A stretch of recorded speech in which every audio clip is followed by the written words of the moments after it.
आदमी को 3 दिन के लिए बादशाह बनाया जाता था। 3 दिन वो पूरी शान और शौकत से हुकूमत करता, मगर चौथे दिन उसे एक वीरान जजीरे में छोड़ दिया जाता, जहां ना आबादी होती ना सहूलतें। वहां जाकर वो शख्स आखिरकार मुश्किलात में मर जाता। 1 साल एक नेक और समझदार आदमी को बादशाह बनाया गया। जब उसे ये हकीकत मालूम हुई कि सिर्फ 3 दिन बाद उसे उस वीरान जजीरे में भेज दिया जाएगा, तो उसने गम और मायूसी के बजाय अल्लाह ताला पर भरोसा किया। उसकी हिकमत अमली, उसने 3 दिन को ऐशो आराम में ज़ाया करने के बजाय अकल से काम लिया। पहले दिन उसने कुछ मजदूर और कारीगर जजीरे पर भेज दिए ताकि वहां घर और ज़रूरी चीज़ें बनाई जाएं।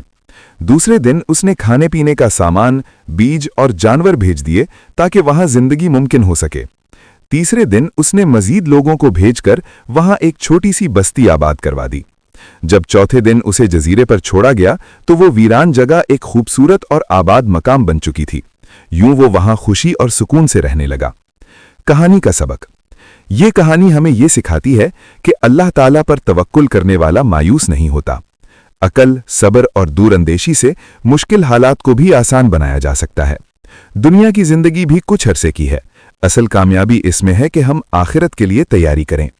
जैसा कि प्रॉफिट मोहम्मद सल्लल्लाहु अलैहि वसल्लम ने फरमाया कि समझदार वो है जो अपने अंजाम के लिए तैयारी करता है। नतीजा, जो शख्स सब्र, हिकमत और अल्लाह ताला पर कामिल भरोसा रखता है, अल्लाह उसके लिए नामुमकिन को भी मुमकिन बना देता है।